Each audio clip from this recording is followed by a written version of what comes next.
إني ألقى الإناس في صومي وصلاتي ودعائي للرحمن وجميع الطاعات. So the question is, what is the purpose of life? This is where I'm going to present my case, Stephen is going to present his case, and you can make a decision. My case is that we believe that as Muslims, that the purpose of life is to worship in one God and to believe in one God and to worship in one God. Sure. When we say worship, we mean submission to the ultimate creator. Submission meaning, to follow all of the injunctions of God. Cool. And to abstain from all of the prohibitions of God. Cool. Why? Because no one knows how the human should be able to function in a sociological, in a domestic, in a psychological way than God or Allah. Well, no one knows better than God, Yeah, no one knows better than God. Right. Therefore, we say that God has sent messengers and prophets aforetime, the like me and Stephen will agree, of Abraham, Moses, yes? And all of those messengers and prophets came with one fundamental teaching, which is to believe in a one God and to worship a one God. Now, this is where we will part ways, but it's been nice. Well, I mean, things like Moses' 10 Commandments. Yes, go ahead. They are more or less internationally recognized law now. That's a good point. So that does suggest that there is an objective moral law. Chime in? Go on. No, in the sense of, for example, it's not black and white in killing. Why is there such things as, say, manslaughter in the court of law, when God said, "Thou shalt not kill"? And also the first 4 commandments, I think it is, if I'm not mistaken, believe in God, no idols, respecting parents, right? And I can't remember what the 4th one was, but I think the 4th one might be. You've got a reference here. Yeah. But the same morality is those accepted have got nothing worldwide. to do with like judicial court systems. Like, we don't live our lives by that kind of thing. Yeah. Like, no one is. No, look, forget about this for a second. Yeah, no, but I was just saying. I do accept this point, the though. moral commandments. I think most people would accept that killing is wrong, generally speaking. There are exceptions to it, but generally, I think, correct me if I'm wrong, the 10 Commandments are generic statements. There are exceptions. Very to them. simple, very simple. But there are generic things, which I think he's right, are internationally kind of recognized. Cool. Now move on. We believe in these prophets and messengers that came before time that had one fundamental message, which is to believe in a one God and to worship one God. Now they came with 2 things. We as Muslims believe that they came with 2 things. They came with a message, right? And at the same time they came with a miracle or a sign, an evidence. Sure. Now the message was always the same, to believe in a one God and to worship a one God. The miracle was different according to time and place, but it was something that went against the natural order and was probabilistically, you could say, almost impossible to think about or to execute had it not been from the higher power. Right. So, we do believe, as Muslims and Christians, both of us believe in the parting of the sea and all these kind of things. And we believe that they were intentionally meant to defy the laws of nature, really. Like Noah's Ark. To prove Noah's Ark, we have different narrations of it. But they were defying the laws of nature, and these laws of nature, and this would act as an evidence, as a proof. Sure. You see what I mean? So Muslim, this is my case now, he can present his Jesus as God case. Well, my case is the following. My case is that we believe that the Prophet Muhammad is the final prophet. Okay. And was the final prophet that was mentioned by Jesus Christ and those people that came before him. Why is he the final prophet? Why is he the final prophet? Because humanity had reached a time where it was necessary for it to have one universal system that it could follow. We as Muslims believe that time had come 1400 years ago. Don't Sikhs believe that their prophet is... They don't believe, Sikhs don't believe in prophets. Sikhs believe in gurus, which are different to prophets. Sure. Alright, so moving on now, what I was going to say... But their guru is like more recent than... Yeah, he's 400 years ago. Yeah, that's right. It's only for here in Punjab. It's very philosophical. It's a different religion. Sure. The Sikh faith is a different discussion for a different person. Cool. They have a Punjabi-based religion, which is based in Punjab, and doesn't recognize the divine nature of any of the religions that came before. Cool. The difference between Islam and Sikhism is that Islam recognizes the divine nature of Christianity. Yeah, because it was expanded. We say that there are some parts of Christianity which is true, and some parts of Christianity which is not true. Right. There are some parts of Judaism which is true, and some parts of Judaism which is not true, and that Christianity originally, or Christ is the Messiah, and that he was the Injil or the Gospel. No, he wasn't the Son of God, I don't believe. But that the Gospels were sent to him, yeah? But then those Gospels were changed and corrupted. So that's what we believe. They obviously don't believe in the same thing. Yeah, we believe we have thousands of Greek manuscripts, of the original New Testament, so and they all confirm each other. They believe that the 6,000 manuscripts that confirm each other. We say no, really. I'm pretty sure there are some inconsistencies amongst They're very, very minor. But they're still there. For the word of God, All right, so we would say, now what is the evidence of Islam? I'll tell you what we believe the evidence of Islam is. Number one, that you could say the prophecies of Jesus Christ. So the prophecies of those people that came before the Prophet Muhammad, which you will see in the Bible, funny enough. And we don't say that the Bible is a completely discarded document. So there are things, if you look at, for example, the book of Isaiah, chapter number 29, verse number 12, it says that there will come, it was talking about prophets that will come in the future, and it said it will be said to them, read, and that they will say, you're not of the learned. The Prophet Muhammad, when he came, these exact words were said to him.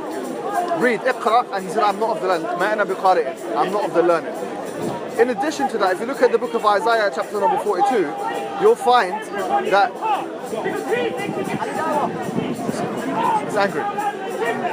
So 42, Isaiah 42 describes also people that will come in the future, or a prophet that will come in the future, and it describes even the geographic location, which is in present day Arabia. So we say that this is a very specific kind of prediction. Number two, the evidence within Islam, you could say, number one, the preservation of the Quran. Despite the fact that the Quran is 1,438 years old, we believe that the Quran has been preserved, and the same way that the Prophet read it, we're reading it today. We have the preservation of the Quran documented, not only in written form, as you would be able to see if you go to Yemen, in Sana'a, where you have the actual physical Uthmani Mus'haf, but it's also, we have a chain of provenance which goes all the way to the Prophet, which is not, we would say, it's not the same in other religious traditions. Number three, we say that the Quran and the Hadith, which is, by the way, we believe that the angel Gabriel came to the Prophet Muhammad and he gave him two kinds of revelation. One of them was the Quran, and the other one was how to believe in the Quran, how to accept the Quran, So, as it relates to the second category, we say that there are a range of different prophecies within the Quranic discourse which affirm the Quranic message. And I'll give you one example, which I keep using here because I think it's quite a precise one. That in chapter number 30 of the Quran, if you look at the first 5 verses, it was referring to a battle which was going on between the Persians and the Romans. That the Romans have been defeated, but in 3 to 9 years that they will defeat the Persians in a nearby land, and that the Muslims will be rejoicing. This prophecy, despite it being unbelievably risky, did materialize in the way that it was mentioned, and it was completely risky. So had it not materialized in this way, it would have dented the reputation of the person who's claiming to be the prophet, and it would have. Luckily, we could say luckily, you could say accurately as well. Yeah. Now, there are a range of prophecies which are mentioned in the Quran, the Hadith, which I've done a video on recently, actually last week, which I'm not going to repeat here. So I'm going to just suffice with that one example. What I will say to you is that there are many different prophecies in the Quran and the Hadith. In addition to these prophetic things, we say that there's another layer of miracle, which is the linguistic miracle of the Quran. We say that the Quran is a linguistic miracle, in so much as the Arabic language is used and manipulated in a way which could not have been manipulated by a human being. And I'll give you 1 or 2 easy examples to fathom. Even as it relates to the structure of chapters, you'll find that there's an unbelievable kind of balance. Every chapter, the beginning of the chapter links with the ending of each chapter, and the ending of each chapter links with the beginning of the next chapter. This is despite the fact that the Quran was revealed in a non-chronological way. It was then goes. So that's one thing. Another thing is you'll find incredible balance. So if, for example, chapter 2 of the Quran has 286 verses. If you look into the middle of that verse, in the middle part of the chapter, it says, وَكَذَلِكَ جَعَلْنَاكُمْ أُمَّةً وَسَطًا. We have therefore made you a middle and balanced nation. And appropriately, it says that in verse number 143, which is exactly the middle of that chapter. These are just some examples, and I'll give you another example, which I have... Well, yeah, but to what end? What? To what end? I'll tell you another example. No, I don't want to... Okay, no, fine. Forget that example. A fourth layer of argument is that if we look at, and this is where I become a little bit polemical, but he can have his chance afterwards as well. If you look at the scientific discourse of the Quran. Now, we as Muslims, we don't believe that science, yes, is a certain reality that doesn't change. History has shown us, as philosophers of science have shown us, that no doubt science has changed. Of course it has. Yes? From the time of Newton to Einstein, sure, and other such realities. And these are what Thomas Kuhn calls a paradigm shift. However, we say that the scientific method is a very strong method, and so if there is a massive disparity between the text and the scientific method, perhaps someone who is of scientific orientation like yourself would have reason to doubt. What I say is that the correlation between the Quranic discourse and the scientific discourse, even from a 21st century standard, is closer than you'll ever find in any other world religion. Therefore, I would say, if you're a fan of science, you ought to, of all of the religions in the world, be most convinced by the scientific discourse found in the Quran. Okay. I'll give you 2 or 3 easy examples for you to fathom. In the Quran, in chapter number 39, verse number 5, sure, it says, يُكَوِّرُ اللَّيْلَ عَلَى النَّهَارِ وَيُكَوِّرُ النَّهَارَ عَلَى اللَّيْلِ. That God wraps the night into the day and wraps the night into the day into the night. The earliest commentaries like Ibn Abbas and others, they said that this was a revolution, and they said it was like a turban. Therefore, they calculated from this verse, people like Ibn Abbas, people like Ibn Ahmad ibn Hanbal, which are old commentaries, like of 1,200, 300 years, Ibn Taymiyyah and others, they said that the earth was round. Cool. If we compare this to the biblical discourse, in Job chapter number 9, verse number 6, you'll find that clearly the earth is flat in the Bible with pillars. Now we say that one is much more superior than the other in terms of the discourse. Sure, but it had been said that the world was round. I'm not saying that. The Greeks. Yeah, I'm not saying that because the Quran says that the earth is round, Sure. that they must be from the God. Sure. What I'm saying is, if you had to choose between all the world religions, sure, that which is most concurrent with the scientific method is the Quranic message. Yeah, the lesser of two evils in that sense. No, and what we're saying is that, I'm not saying here that there will not be any contradiction between science and the Quran. Yeah, there definitely is. Does the Quran have the book of Genesis, for example? No, we don't have book of Genesis. And by the way, the account in Genesis is completely different to the Quranic discourse. So we don't believe, we're not compelled, like evangelical, I'm not saying you are, because I know that you believe in a 14 billion year old universe. But as Muslims, we are not compelled to believe in a 6,000 year old universe. Sure. Why? And we can say that the 6 periods that mentioned in the Quran are actually periods of time. So do Muslims believe in, say, Adam and Eve? We believe in Adam and Eve are the names of the first 2 humans. There's no way to disprove this, right? So we believe that the first 2 human beings, Adam or Hawa, How do we know there were 2? Do you know what I mean? Yeah, this is something that doesn't prove or disprove Islam. Yeah, I'm not saying it does, but... Pardon? I'm not saying, but you said like... Yeah, but look, the story of Adam and Eve in the Quran is radically different from that in the Bible. Once again, there are some continuities and some similarities, but there are differences. So what I would say to you is that don't just ask a question. Go ahead. Wouldn't, say, a text from God, should it not be infallible? Yes, absolutely. That's my point. Yes, we're saying that in fact the Quran makes this challenge, and I'll make this as a point.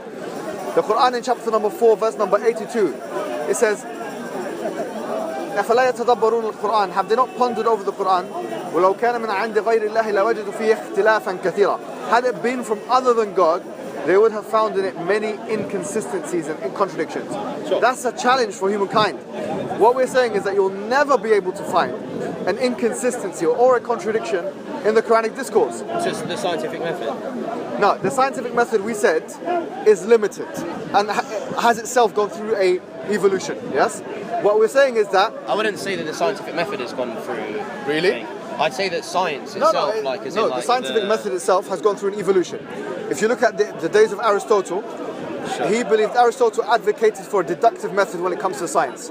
Afterwards, the scientific method had actually become more, you could say, inductive, and then after that it became more empiricism, which is what we have at the moment. So the actual method has gone If you through. take a scientific process, you know the Quran's giving, as the brothers mentioned, at least 2 falsification tests. What would you mean? Yes. He just Yeah, so there are 2 falsifications. Interesting, because part of the scientific method is falsification. The scientific method prides itself really on falsification. So you say, if I'm a scientist, I make a discovery, I publish it in a journal, another scientist somewhere else in the world picks up my discovery and tries to disprove me. If my discovery has not been falsified, it becomes part of science. The Quran has the same thing in it, in so much as it says in one verse, as I said to you, you'll be able to find many contradictions in it, i.e. the Quran, had it not been from God. But the other falsification test is found in chapter 2 of the Quran, where it says that if you believe that it's other than God, فَأْتُوا بِسُورَةٍ مِّن مِثْلِهِ وَدَعُوا شُهَدَاءَكُم مِّن دُونِ اللَّهِ إِن كُنتُمْ صَادِقِينَ. That make a chapter like it and call your witnesses from other than God if you are of the truthful. Now you can say this is very subjective, yeah? I would say to you that there is a quantifiable element to this. That the Quran is the most memorized book in the world. It has changed the political and sociological landscape, you could say, more than any other religion that came after it.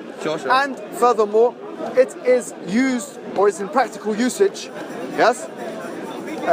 It's in practical usage and implementation more than any other book. In other words, people have to pray with it 5 times a day and such. That suggests that the Quran has had the biggest effect, yes, of any book in the world. And that suggests, therefore, you could say, I know he would beg to differ, I know. But that would also suggest, therefore, that there's a quantifiable element to the Quranic challenge. So if you today made something like the Quran, you attempted to make something like the Quran, and my challenge to you would be, can you create an effect like the Quran? We're talking about Prophet Muhammad now, 1400 years after his death. Can you create something such that people will be talking about you 1400 years after your death, and also living by the words that you would apparently made up? Yeah, I mean, like, I'm pretty sure that with, say, the Quran and the Bible, that it was spread not only, it wasn't that people willingly chose to take it on, it was also forced as well. What you said before, if you remember our discussion, was that you have no way of proving something is objective morality, yes? Sure. So if we take for granted what you're saying is true, me and Stephen will agree with you. That maybe there's some military element to the expansion of Islam in the early days. So what? That's my question. You can't say that's even wrong. Because you can't even say that's wrong. So the point is, that's neither here nor there.